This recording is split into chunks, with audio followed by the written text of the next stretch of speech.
আজ শেয়ার করব ঘরে থাকা চাল দিয়ে দুর্দান্ত স্বাদের একটা রেসিপি। একদম অল্প সময়ে তৈরি হয়ে যায়। বাচ্চাদের টিফিনে যদি এই রেসিপিটা তৈরি করে দেন, একটুও ফিরে আসবে না, আনন্দ সহকারে সবটুকুই খেয়ে নেবে, আরও প্রতিদিন দেবার জন্য বায়না করবে। বা বাড়িতে যদি হঠাৎ কোনো অতিথি চলে আসে, কোনো রকম চিন্তা ভাবনা না করেই এই রেসিপিটা তৈরি করে ফেলুন।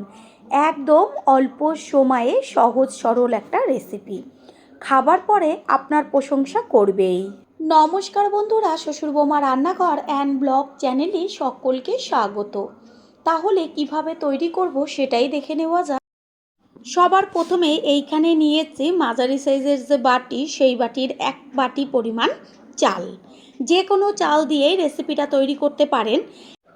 এবার একটা বড় পাত্রের মধ্যে জল নিয়ে সম্পূর্ণ চালটাকে জলের মধ্যে ভিজিয়ে রাখবো 30 মিনিট মতন। হাতে যদি সময় নাও থাকে তবুও 15 থেকে 20 মিনিট অন্তত জলে ভিজিয়ে রাখবেন। এতে কি হয়, ভাতটা ভীষণ সুন্দর হবে। এইভাবে ভিজানো থাক। অন্যদিকে চালের পরিমাণটা পরিবারের সদস্য হিসাবে কম বেশি ব্যবহার করতে হবে। তাও মোটামুটি যে 250 কৌটোগুলো হয়, সেই কৌটোর 1 কৌটো চালে 5 থেকে 6 জনের টিফিন খুব ভালো মতন হয়ে যাবে। এইখানে একটা বড় পাত্রের মধ্যে জল নিয়ে তার মধ্যে ভিজিয়ে রেখেছি কাঁচা লঙ্কা, আর আমি বড় সাইজের 2টো পেঁয়াজ নিয়েছি। সেই পেঁয়াজগুলোকে কেটে খোসাটাকে ছাড়িয়ে জলে ধুয়ে নেব। খোসা ছাড়িয়ে নেওয়ার পরে পেঁয়াজগুলোকে একদম ছোট ছোট টুকরো করে নেব। তারপর ভালো করে জল দিয়ে ধুয়ে নিয়ে ফিরে আসছি।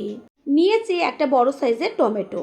টমেটোর পেছনের অংশটা একটু বাদ দিয়ে তারপর মাঝখান থেকে অর্ধেক করে কেটে বীজগুলোকে ফেলে দিয়ে একদম ছোট ছোট করে কেটে নেব। যতটা পারবেন ছোট ছোট করে কেটে নেওয়ার চেষ্টা করবেন। ঠিক এইভাবে একদম ছোট ছোট করে কেটে নিয়েছি। এবার ওই যে জলের মধ্যে পেঁয়াজ আর লঙ্কাগুলোকে ভিজিয়ে রেখেছিলাম, ভালো করে ধুয়ে নিয়ে এইখানে নিয়েছি একটা চপার। চপারের মধ্যে করে পেঁয়াজ আর কাঁচা লঙ্কাটাকে যদি আমি একটু ঘুরিয়ে নেওয়া যায়, এত সুন্দরভাবে পেঁয়াজ আর লঙ্কাটা কাটা হয়ে যাবে, সেটা দেখতে পাবেন।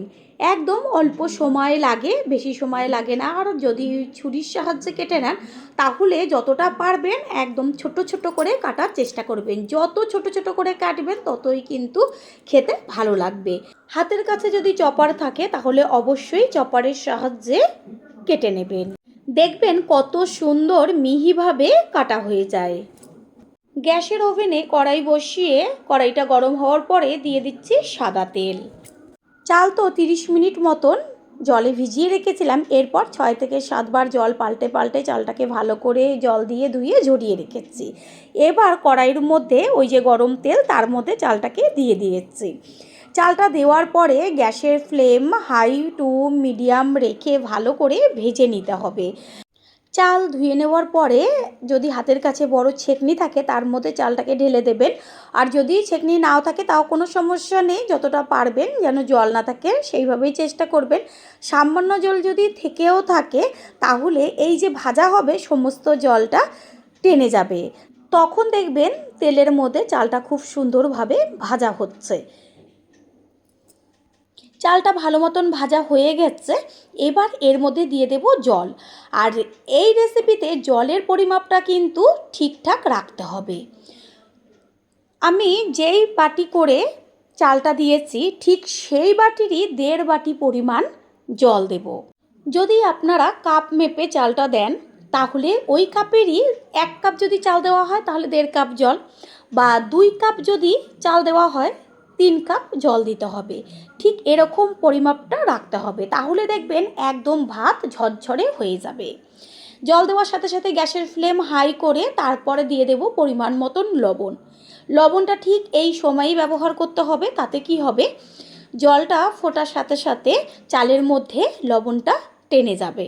একটা ঢাকনা চাপা দিয়ে দেব। জলটা তো ফুটতে শুরু করেছিল, আর সেটা হাই ফ্লেমে দিয়ে তারপরে একদম লো ফ্লেমে রাখতে হবে। ঠিক 5 মিনিট বাদে ঢাকনাটা সরিয়ে দিয়ে চালটা দেখিয়ে দিচ্ছি কতটা সিদ্ধ হচ্ছে। এইভাবে বারে বারে ঢাকনাটা সরিয়ে দেখে নেব। আর গ্যাসের ফ্লেম লোতে রাখতে হবে। ভাতটা হতে থাক।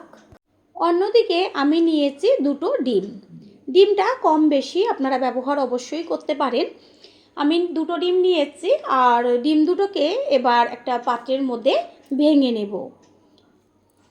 যেসব বন্ধুদের চ্যানেল না থাকা সত্ত্বেও আমাদের ভালোবেসে এত সুন্দর সুন্দর কমেন্ট করে পাশে আছে, তাদের অসংখ্য অসংখ্য ধন্যবাদ ও অনেক অনেক ভালোবাসা। তারই মধ্যে একজনের নাম হচ্ছে অভিজিৎ মণ্ডল, লিখেছে আমি আন্দুল থেকে দেখছি।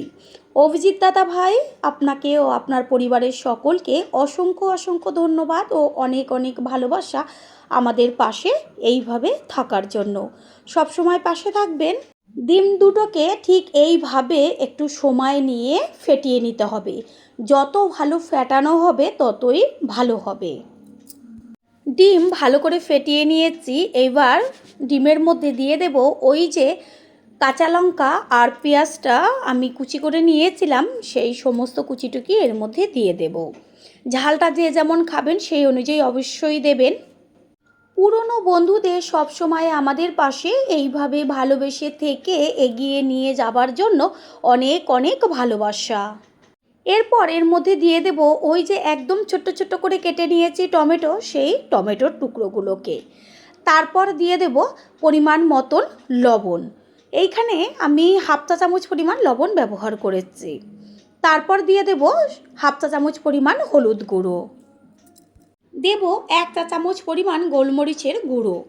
প্রথমে হাফ চামচ দিয়েছিলাম, তারপরে আবারও হাফ চামচ ব্যবহার করেছি। বাচ্চাদের জন্য যদি টিফিনটা তৈরি করেন তাহলে কাঁচা লঙ্কার পরিবর্তে শুধুমাত্র গোলমরিচের গুঁড়োটা দিয়ে টিফিনটা তৈরি করবেন। এবার ভালোভাবে সমস্ত কিছু একসাথে মিশিয়ে নেব। খুব ভালোভাবে চামচ দিয়ে সমস্ত কিছু মিশিয়ে নিয়েছি। ডিমের ব্যাটারটাকে সাইডে রেখেছি আর এই দিকে কড়াইয়ের থেকে ঢাকনাটাকে সরিয়ে দিয়ে এবার দেখে নেব চালে আর কতটুকু জল আছে। চাল 60%-এর ওপরে সিদ্ধ হয়ে গেছে, আর যতটুকু জল আছে তাতে সম্পূর্ণ চালটা হয়ে যাবে। জলের পরিমাণ কিন্তু অবশ্যই ঠিকঠাক রাখবেন, না হলে ভাত গলে যাবে, জল বেশি থেকে যাবে, বেশ কাদা কাদা হয়ে যাবে। সেই কারণে ঠিক 1.5 কাপ বা 1.5 বাটি পরিমাণ এরকম মাপ দিয়েই জলটা দেবেন। প্রথমে গ্যাসের ফ্লেম একটু হাই করে দেবেন, তারপরে একদম লোয়ে রাখতে হবে। তাহলে দেখবেন চাল সিদ্ধ হতে হতে সমস্ত জলটাই চালে টেনে নেবে আর ভাতটা একদম ঝরঝরে হয়ে যাবে। এইখানে ভাত সম্পূর্ণ তৈরি হয়ে গেছে। এবার ওই যে ডিমটা ফেটিয়ে রেখেছিলাম সেটা চামচের সাহায্যে আবারও একটু গুলে নেব।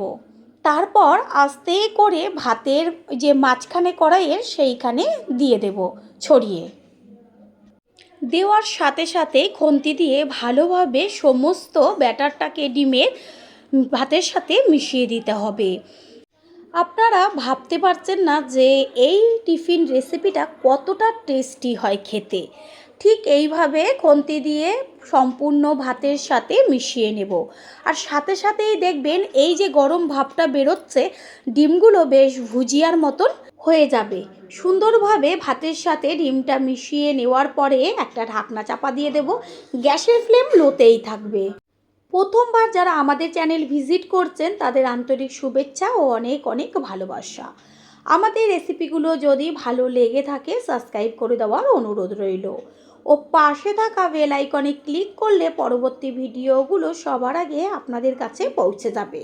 সুন্দরভাবে ভাতটাকে কড়াইতে সাজিয়ে দিয়েছি। এবার ঢাকনা চাপা দিয়ে দেব। এরকমভাবে ঠিক 4 থেকে 5 মিনিট মতন হতে দিতে হবে। সাদা তেলের পরিবর্তে আপনারা বাটারও প্রথমে কড়াইতে দিতে পারেন।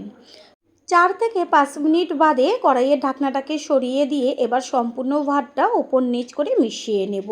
বেশ খুন্তি দিয়ে ঘুরিয়ে ঘুরিয়েও মিশিয়ে নিতে পারেন, আবার কড়াইয়ের 2 সাইডটা ধরে নিয়ে তারপর সুন্দরভাবে ভাতটাকে মিশিয়ে নিতে পারেন।